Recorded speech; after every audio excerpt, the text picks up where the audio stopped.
Philip, I see that we're live on YouTube. What do you see over there? Nothing here yet. Okay, could be a lag time. Oh, we're Welcome. we're there. We're on. Okay, great. Perfect. How about that for timing?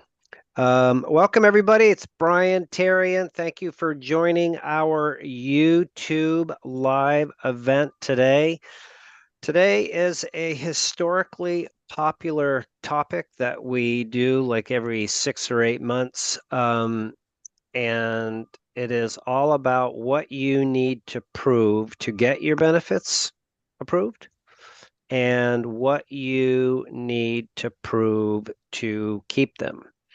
So we're going to go through some general qualifying criteria for what you need to do to get them and keep them, and then what most people say and do that is contrary to what you should do. So there's a corrective component to this. Um, and then we'll go through some examples. At the end, we're going to take some questions. You can put your questions in the chat even now. And we'll take some calls. Actually, we'll provide you with a phone number at the end. And we did this last week. We had time for like 3 people to actually call in at the end so we can address your questions.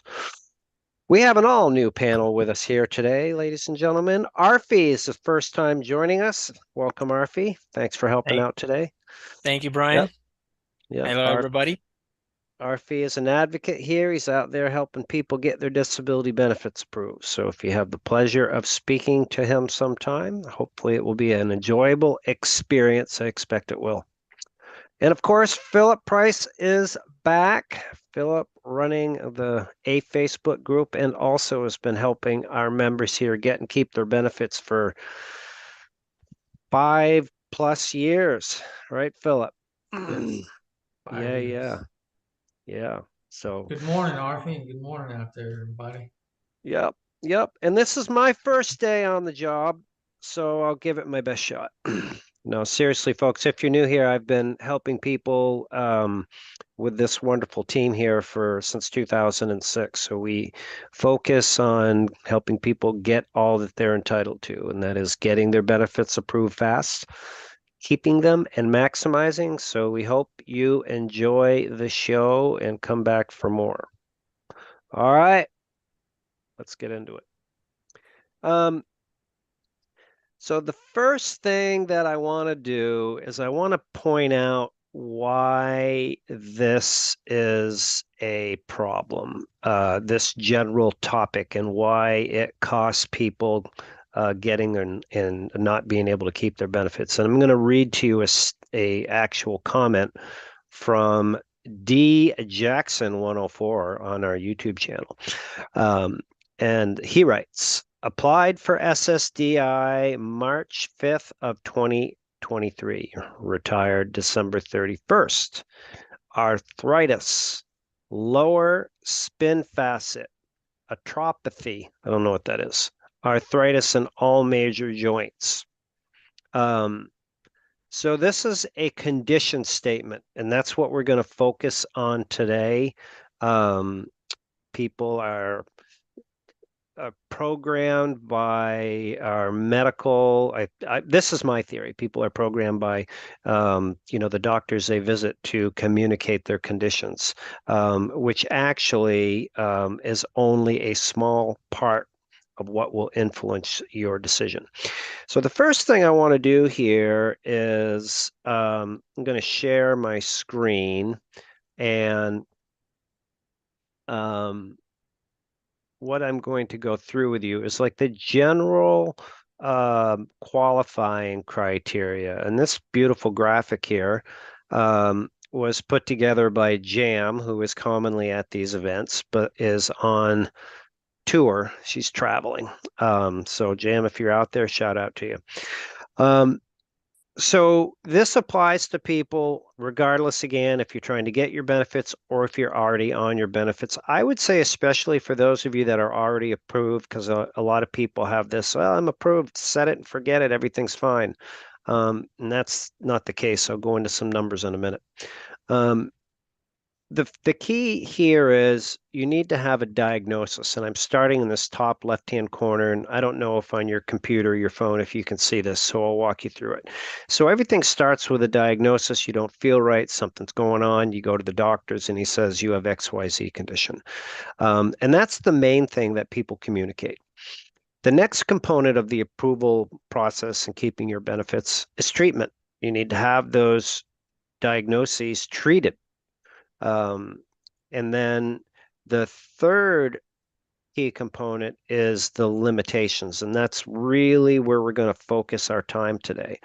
So if you have a diagnosis and you're not treated, then you wouldn't be able to get to the bottom left-hand corner to get approved. It's going to be really difficult. Um, and if you have a diagnosis, but you don't have limitations, or you have limitations and they're not properly documented, it makes it hard to get over to the left-hand corner, bottom left, the winner's circle, right? So that is the focus of this. Okay, so why is this important? Um, if you're going through the approval process, now there is like 1.4 million cases in the disability approval system. So if your case is one of those and you want to make it stand out, how are you going to do that? The concept that we preach is make it easy for Social Security to understand that you that you qualify. So if they look through your medical records and all they see is condition, condition, condition, and they don't see any limitations that you're not able to sit for 15 minutes or stand for 20 minutes or lift less than a gallon of milk or anything like that, it's difficult for them to know the severity of that condition. And that is the key point for today. So on the approval side, there's a lot of cases in the system. They lost 20% of their staff at Social Security. They have corporate culture issues and trying to recruit people, train them, and get them up to speed. So you're dealing with a volatile environment, and this, what we're going to go through here, will help you stand out. So that's one. The other thing is if you're approved or when you're approved, um, you're subject to a disability review, and many people are just petrified of these things, and I can totally understand why. So this is a continuing disability review form, SSA-454. 20%, again, of recipients annually are getting these. So when you get one of these forms, what you're going to learn from us today will help you communicate your situation so that you can get through this. Now, on this form, I'm going to go down to section 3A right here. Okay. Lists each physical and or mental health condition that limits your ability. They only have 5 lines there. I know many people I've spoken to could fill this up like that. So this is the one place where you're listing your conditions. All right. Now stay with me. That's 3. And then when you go down further, I'm looking on another screen. I'm not playing a game over here. I'm actually just referring to my notes. I'm going to go down to 3G. In 3G, they're asking for limitations. So you've listed up above your conditions. Down here in 3G, they're looking for limitations. So again, if you just came into this and you just listed all your conditions at the top and you didn't list your limitations or know how to communicate your limitations, it's going to cause a challenge. Got another point here on 8.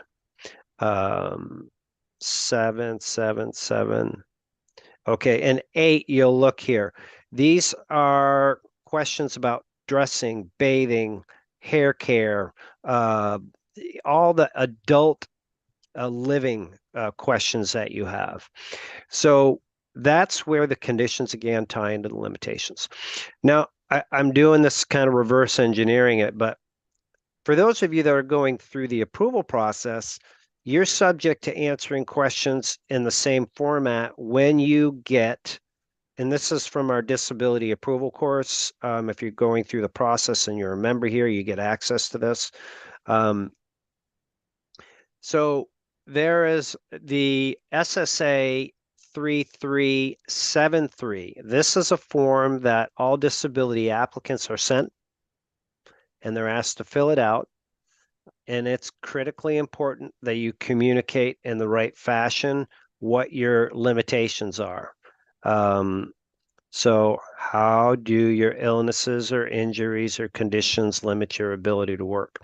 What I commonly see in here when people take a shot at these and they don't follow the directions that we've provided is they're going to be like the guy I just read. He's going to put arthritis in all major joints and all the rest of his conditions and not his limitations.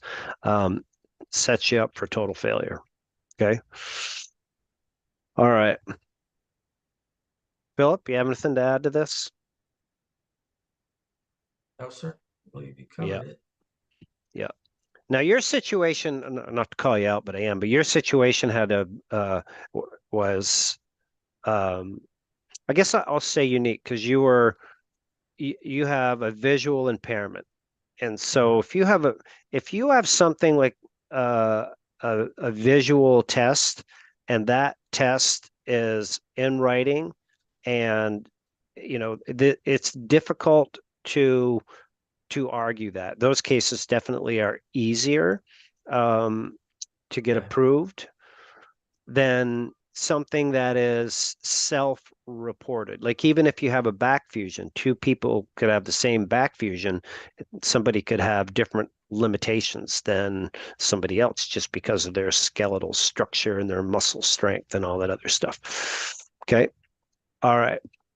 Well, So, even with visual acuity, they put such a high bar that you have to meet in order to be considered legally blind. I mean, the uh, the test is you got to be 2200 or mhm, less in your visual acuity in order to qualify for disability. Now, there's a lot of people out there with really poor vision, but like you said, one person or two people may have the same condition but be totally different mm, visual acuities.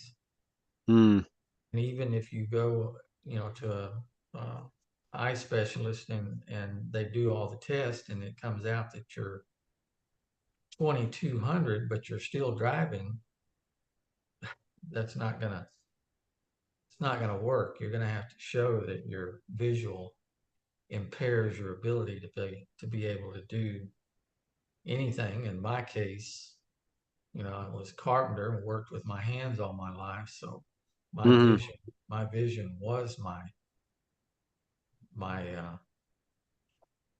uh, what's the word I'm looking for? It was my lifeline. I mean, I had to be able to see in order to work.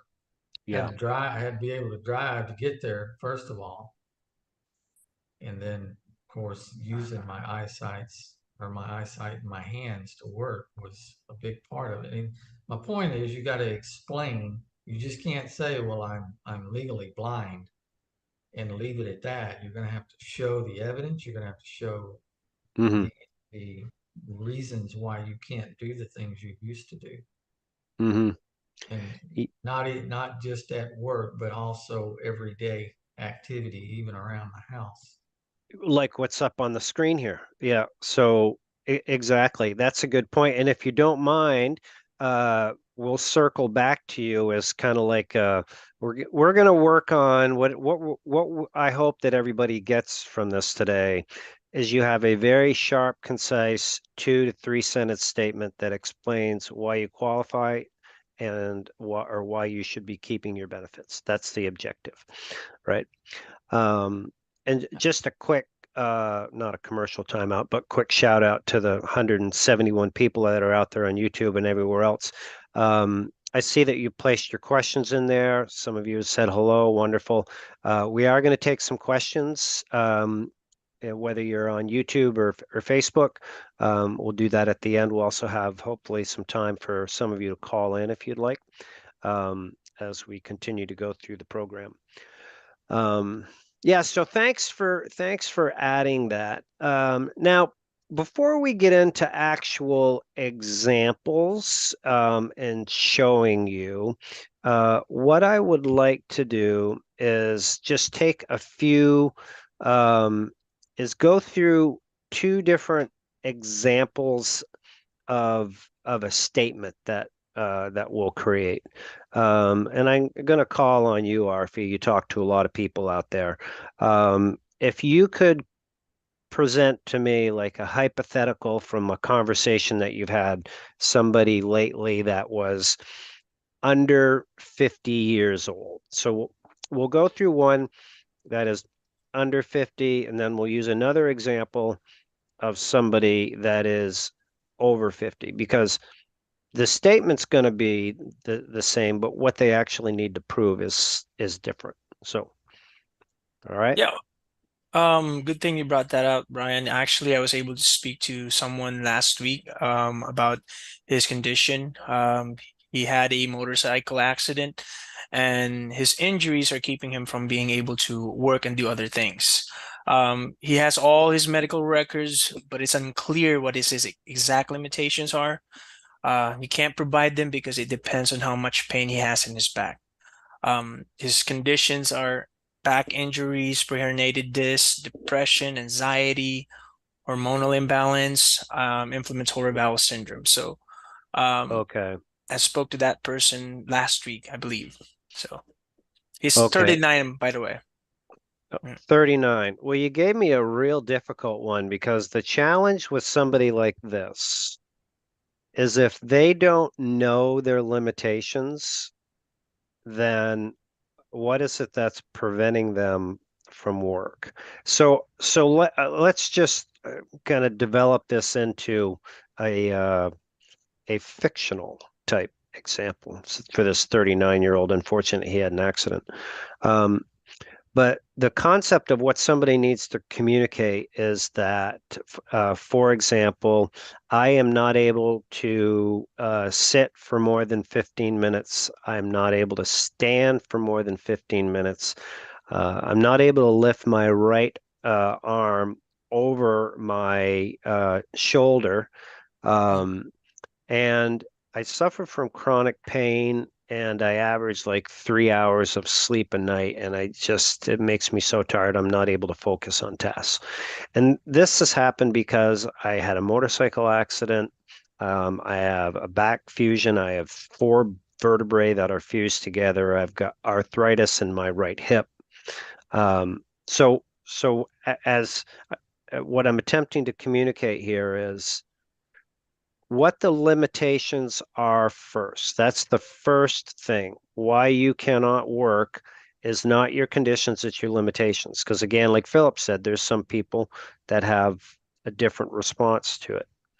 So develop your 1 to 2 sentence of your limitations and then the conditions that you have.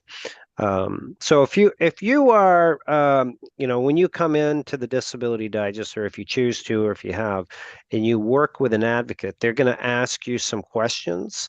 And the concept and the reason why we want to ask you those questions is so we can kind of get a benchmark of how you understand this process and then attempt to help you polish it up, which we're going to do some live examples here.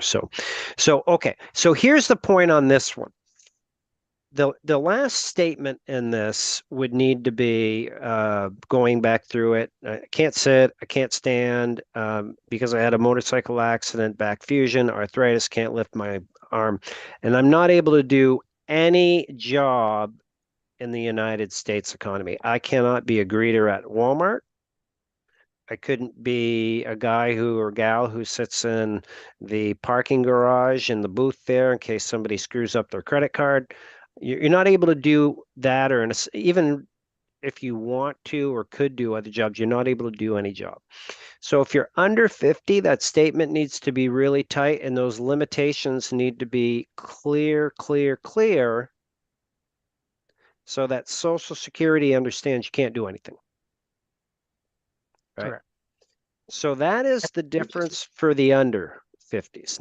Now, um, hit me with an over 50, and then we'll kind of cycle Philip's example into that uh, uh, after. So, Yeah.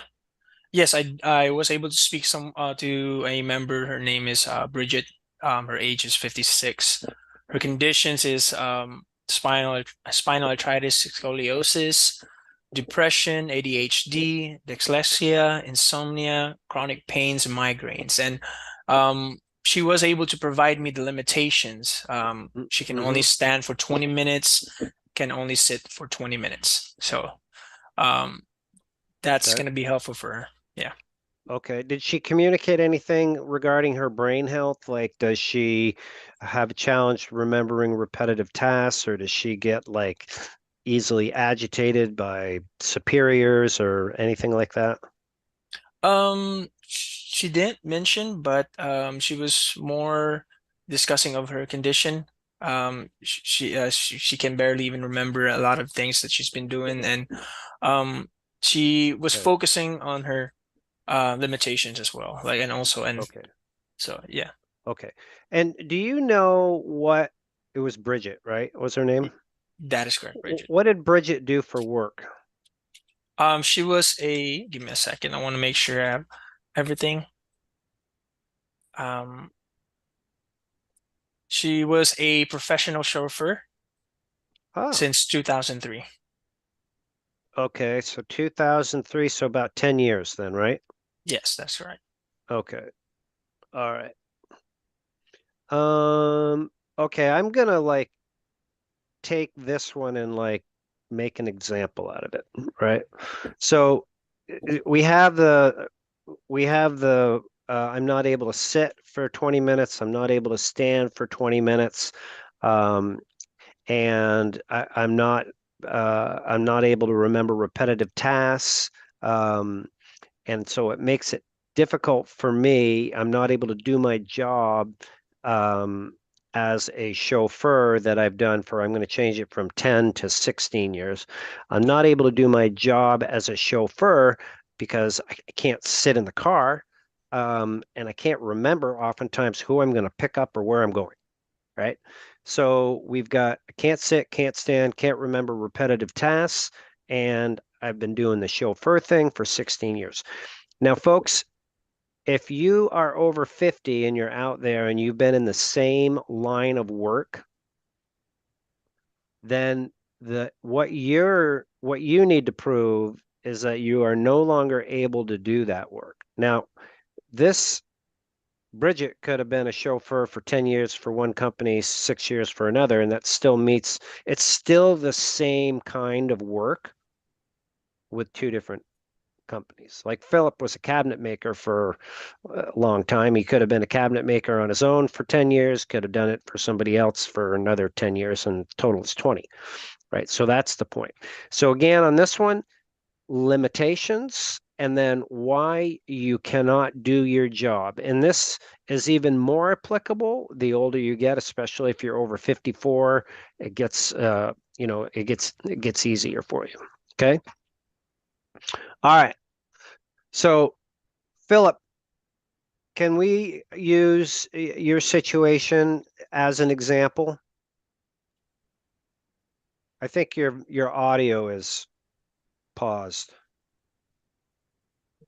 Can you hear me? Oh yeah, and see you. All right. Yeah. Okay, Yeah, so you're a cabinet maker for how many years? almost 40 years. 40 years. Okay. Um, and then the primary condition, was it the vision that limited you? Yes. Okay. And then after that, just a snowball of other medical Other conditions. other related. The Um, primary is the was there a vision. cause for the vision loss? Yeah, diabetes, Diabetes. Okay. diabetic retinopathy. Diabetic retinopathy. Okay, so in your situation is your I don't know exactly what your vision was at the time of approval, but it was had to be less than 2200, I expect, right? Correct. Yes. Okay. So your situation would be my vision is I have a visual impairment that's less than 2200 and it's not able to be corrected.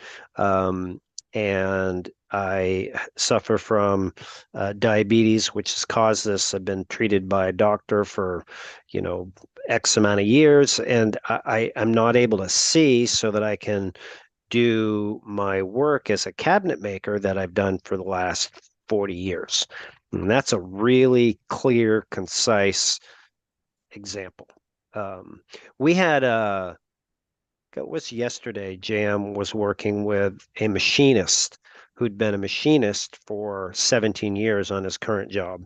And he's not able to be a machinist anymore because he's not able to see. He's got a very similar situation. Okay.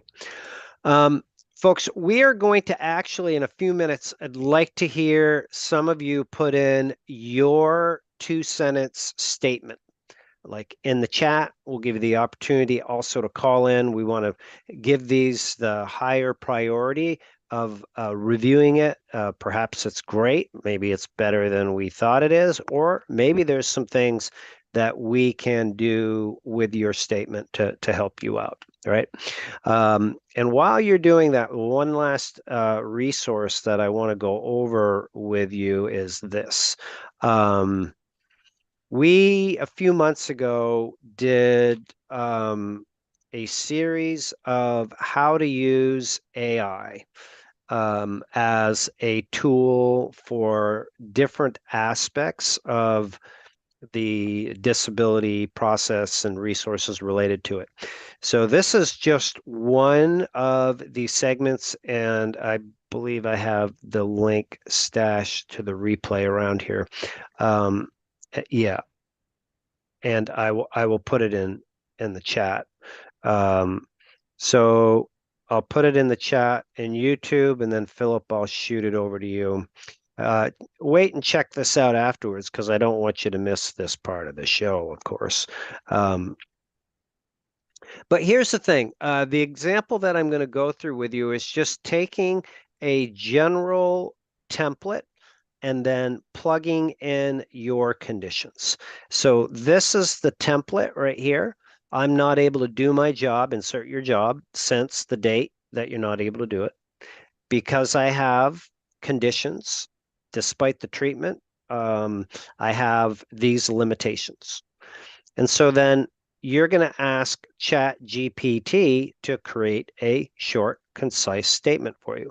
So I've done this, I've put it in red, and I'm just going to go over to ChatGPT just as I have done in the other live events and show you how it works. Now, ChatGPT, for those of you that are new, it's artificial intelligence. It thinks differently than a search engine. It actually looks through a database that's out there and will prepare a statement for you, just like this.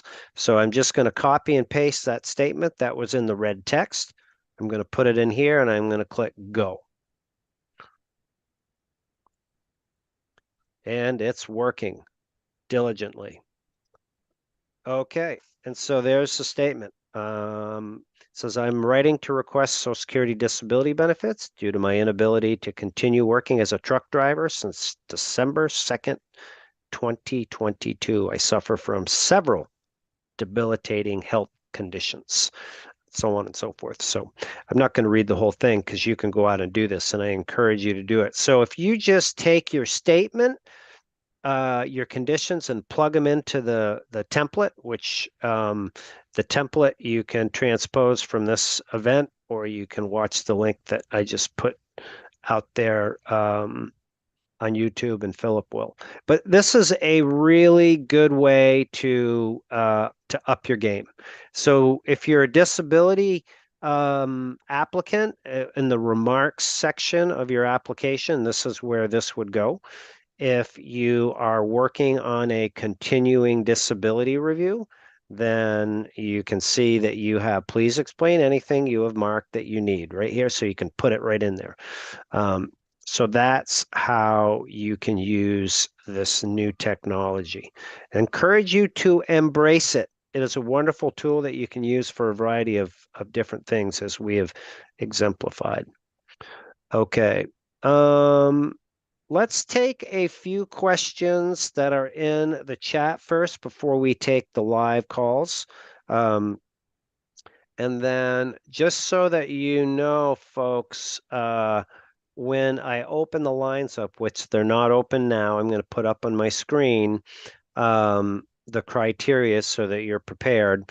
You can call in, and the number is on the screen, but it's not ready yet. I'll let you know when it is. 844-202-5609, extension 15. You can call in with a question, or if you have a success story, I'd love to hear that. How something here at the Disability Digest has made a difference for you, what it was, what your situation was before, what it was afterwards. So, okay, Philip, Arfi, who's got a question? Who wants to start first? Go ahead, Arthur. Yeah, I'll start with one of the members that I saw. Her name is Caroline. She's asking, she has applied once and got denied. She didn't have any attorney. Now she has an attorney to help her with appealing. And her question is, she's 62 and wondering if she can get her early retirement while waiting for waiting for her disability. You can, and there's some considerations for it. So I'll use an example. Let's say that your early retirement check is $1,500 a month. Okay, this is just an example. And your disability amount is probably around $1,900 a month. So if you take the bird in hand right now, the $1,500, and then when your disability gets approved, you'll get the difference. That's all perfect.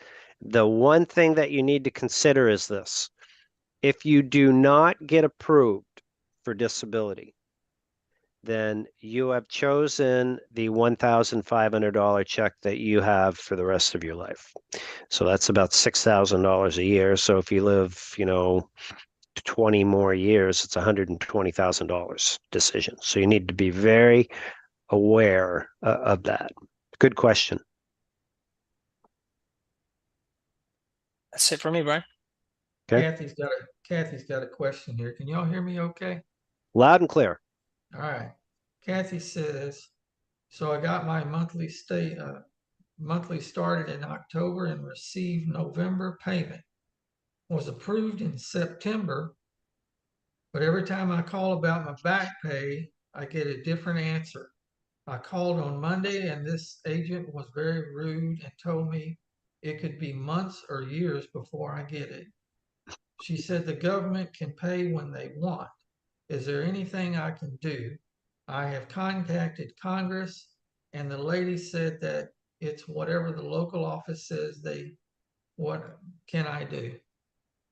I don't think the congressional approach that's not consistent with what I have found from Congress. So what I would suggest that you do is, first of all, sorry, it's unfortunate, but it is common that you get different answers when you call Social Security. For approvals that we see, if there is some type of an offset, like if you are a Social Security recipient and also an SSI, social insurance recipient, then it's going to take a while to sort that out, or workers' compensation, some other offset. So that could hold it up, and it could be 8 months to 12 or 14 months. We've seen that happen.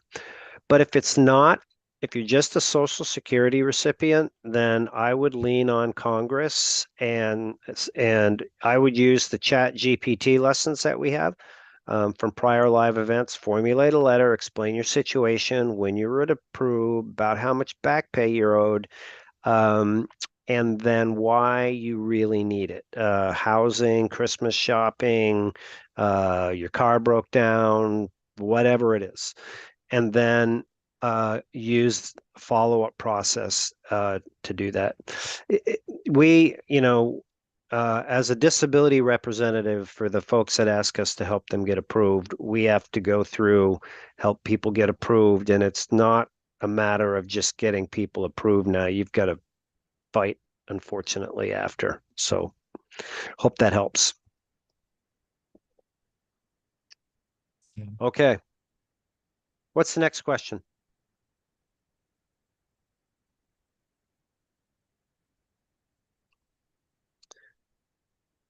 Artie? Arfi, I think your microphone is muted. I'm going to jump in here on one of these, a few of these that I see, because there are statements, approval statements that I want to address.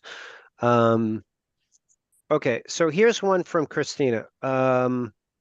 Possible rheumatoid arthritis. I haven't filed. I'm seeing doctors. Okay, so communicating conditions. That's a good example of what not to do.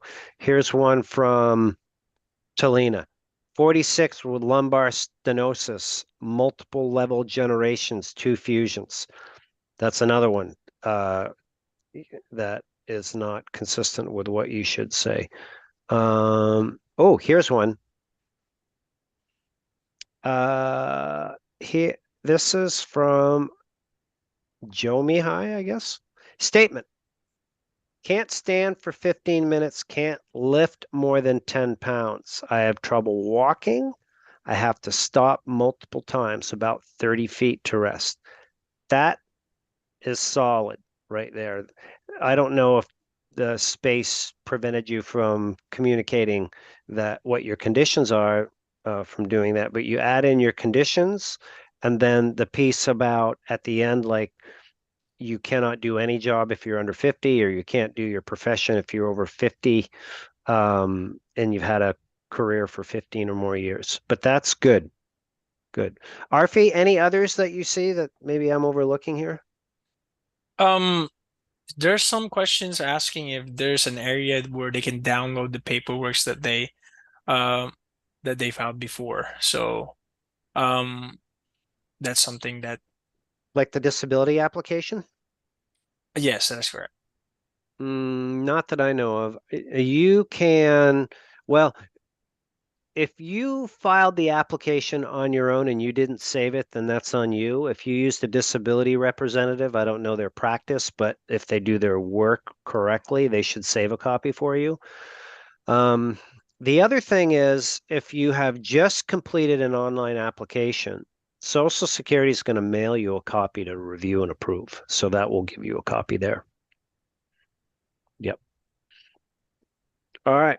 Who's next? What's next? There you go. This is from an anonymous member, and then I lost it. Is it normal for the final review to be denied the day it starts? What do you think? I mean, final review, like continuing disability review, Philip? I guess. Like, I don't think there's any way they even read through the 15 years of documentation. I'm wondering if she's talking about, or whoever this person is, when they filed in the final review of the application. Oh, that could be because for disability applicants, they'll put a phase in their My SSA account that will say we're in the final review phase. So that could be. Yeah, Yeah, but that's there's, tough to determine like why that was denied. well, there's Uh, no telling how long they had been in that final phase either, how many right, days, months. right, right, right. Uh, let's mix it up a little bit. I'm going to open up the phone lines here. We'll still take some questions from chat in the meantime, but um, you can call in. Let me turn it on. And again, the call in is 844-202-5609, extension 15, 3 minutes per caller. So just so that you know, I'm going to open up the phone lines now. Okay. Any other questions in the meantime? There's another one right here, Brian, from our YouTube. from Alfredo Al Rodriguez. Mm-hmm. He's 60 and contracted COVID on January 2023 and have not been able to work as a network engineer. Can I use the grid rules to help me obtain SSDI? I've been seen by a psychiatrist and also added it 6 months. Sure, you can. The grid rules are difficult to be effective in the early stage of a case. But if you understand the grid rules and you can use them, yes, you should. And I say that because the grid rule is commonly argued in court with the judge, and those that review the initial application, I don't think they're really trained in them effectively. So, um, I'll share this one, which was an interesting one yesterday. It really isn't a question, just kind of a statement. We had a member, Katie, that had a hearing, and she was reviewing her case file, and it had a condition in there that she had not been diagnosed for. And she's like, what is going on? Right. So at first it looked like a total conundrum. Um, so upon further investigation, what we found out is that Social Security had collected medical records for another individual with her same name, different birth date, different Social Security number, and put them in her case file. So we caught it in time. I don't know the outcome of the hearing, but my point is that you really need to review the medical records, not only what your doctors write in your notes, but what Social Security produces. Okay. Good. We have any others? Taking calls for anybody that wants to call in, 844-202-5609, extension 15.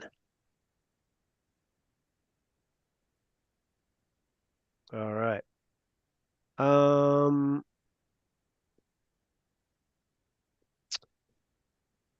looking at one here. This is Forever Young. My last work date was September 2019. I just filed in September. I'm worried about getting done within the 5-year time frame. I'll come back to that one. I'm going to take this caller.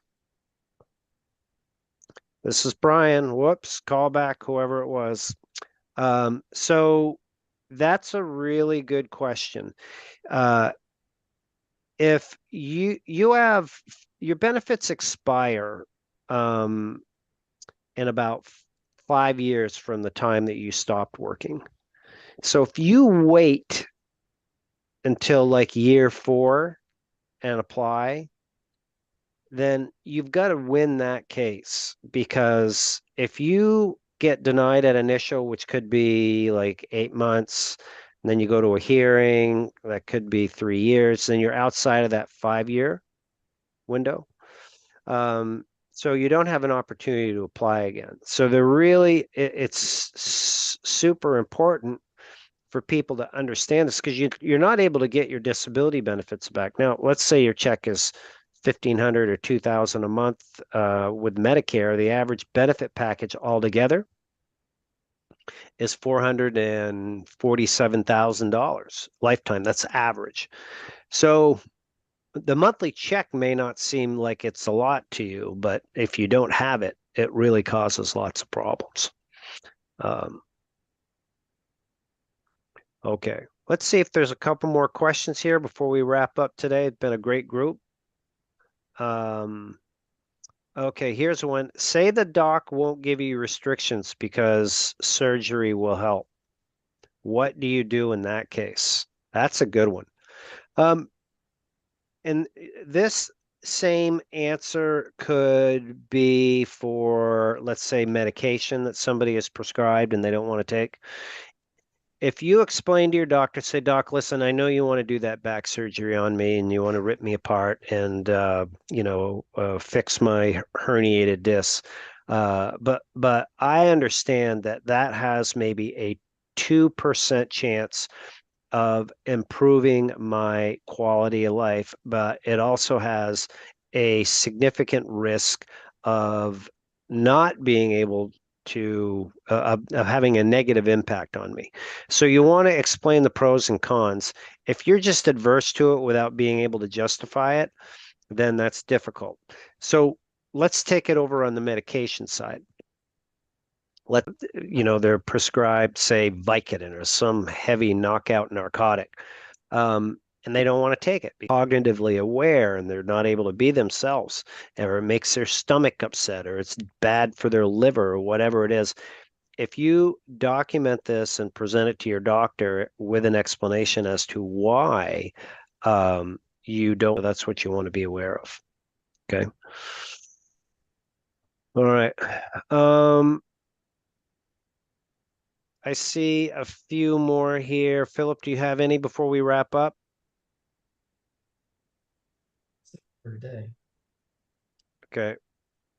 Here's one from Scott. My SSDI benefits are $3,511.70. Do they get reduced if I claim early retirement? Yeah. If you log into your My SSA account, I'd say your early is about 40% less. Depending if you're 62, 3, 4, it's going to be slightly different. But yeah, it is. And okay, here's another one. I'm at age 62 and I need knee surgery, but I don't want that. Uh, so I take the injections. I'm in the healthcare field. Do you think I stand a good chance of getting approved? All right. So here's a good example of no limitations communicated, but conditions. So, so this is what's this? Darling Darlene, I would rewind this all the way back to the beginning, and listen to it, get your statement down, and then somebody would be able to uh, better better assess that. Okay. Here's Good. one. Here's one, Brian. If I request a hearing, can they deny that request? I'm in Colorado, if that makes a difference. I don't know why they would deny the request. I don't know. Um, on the other hand, sometimes what they do is they cancel the hearing and they approve it if there's evidence that supports it. But I don't know. I believe everybody gets their day in court. I have not experienced a cancellation. Yep. Good. All right, let's wrap it up for today. Been a great group, 343 of you out there on YouTube. Thank you for joining. I'm sure you could do something else with your time, and I'm honored that you have chosen to spend it with us here today. So these events are held for your benefit. We would love your feedback on any aspect of it, or if you have a suggested topic that you have, we'd love to hear from that as well. So, and if you're new here, welcome. Or if we haven't heard from you in a while here at the Disability Digest, definitely welcome back. And we encourage you to watch as many of the 1,000 plus videos and live events and the replays that we have. But the very best way that we can help you to get, keep, or maximize your benefits is if you join us as a member or update your membership with us here at the Disability Digest. And the reason for that is if you want to go through, all of the videos and the information and that's going to take you some time. But by joining us as a member, you can get the information that is going to be relevant for you. Ideally pretty fast. So it's just a matter of clicking the green button on the disabilitydigest.com, filling out a profile, and that allows us to understand where you're at, what's important. We even have condition-specific information. So if you're going through the approval process and you've got like a muscular skeletal issue, not only are we